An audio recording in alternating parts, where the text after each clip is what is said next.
Chase Lu had to explain. I have something important. Something important? What kind of thing is more important than Cassie? Shell Wang snorted. She had failed her business just now, so she intended to release her anger on Chase. Chase Lu, my sister not only has to work but also look after Cassie. How tired is she? But you're here to do something unimportant. Are you still a man?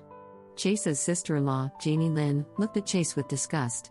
A young man was standing by Jeannie, whose name was Hayes Hu, Jeannie's classmate at the university. Jeannie, is that your worm-like brother-in-law? Your sister's appreciation is so unique. Hayes studied Chase with disdain. Shell was the assistant manager in Sean's pharmaceutical group. She had talked about a critical business with Josh Group, but it hadn't developed further for a long time. Hayes said he knew the manager in Josh Group, so he took Shell there to look for the manager's help. But the manager refused, which made Hayes shameful, so now Hayes was in a terrible mood. Yes, I don't know why my sister was willing to marry such a coward, Jeannie sneered. Man can be poor, but can't be cowardly, Hayes said. Chase glanced at them, without any word, gone to the gate. What are you going to do? Go back to look after Cassie? Shell frowned. I have something to talk with John Lu, Chase explained. What?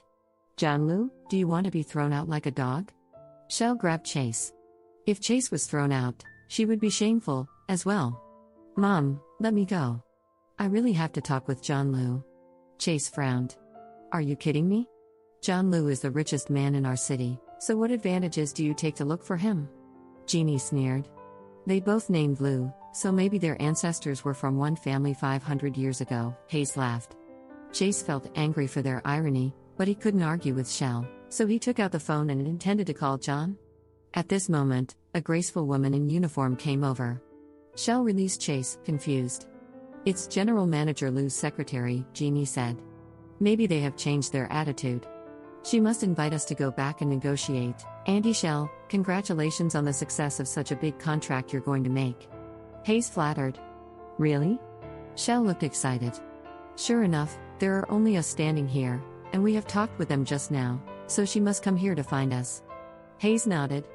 Mr. Lu must know that we didn't make the contract successfully just now, so he sends his secretary to find us. Jeannie was excited. Shell could share at least 200,000 yuan from this contract.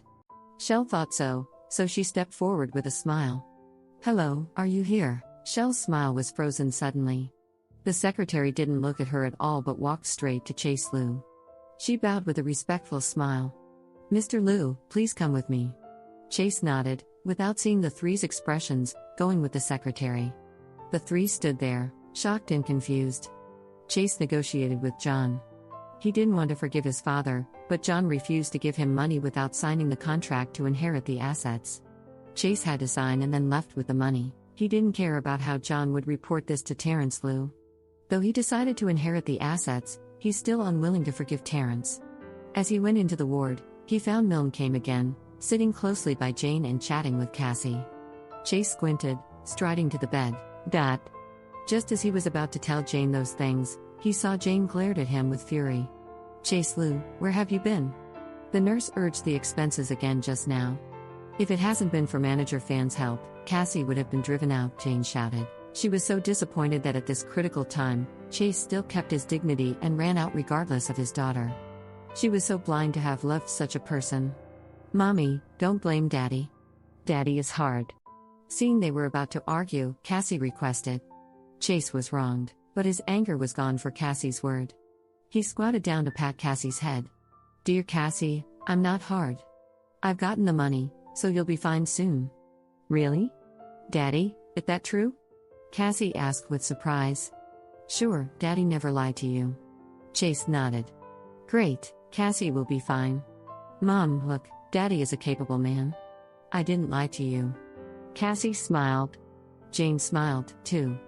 Though Chase's word deceptive, she didn't want to let Cassie down. But her eyes were full of worries. Cassie was clever. If Chase couldn't prove his promise a few days later, Cassie would be upset, which Jane didn't want to see. Jane, don't mind it. Maybe Chase didn't get the money but said it to cheer Cassie up. Milne fomented deliberately. Chase stood up, glaring at Milne. Don't worry, although you didn't get the money, I've paid for the expenses already. After all, Cassie called me uncle just now, Milne sneered, his disdain not covered. Chase, what are you doing? If Manager Fan didn't help us, we would be expelled. Hurriedly, apologize to Manager Fan. Why, if it's just for the money, I have the money. Chase snorted. You have 300,000 yuan? Milne laughed, the sarcasm in his eyes getting more. Chase Lu was a little security guard, so it was impossible for him to have such a lot of money. Jane's face full of frost, she stared at Chase with disgust. To listen new episodes, please subscribe our channel and don't forget to click on the bell icon. Thank you.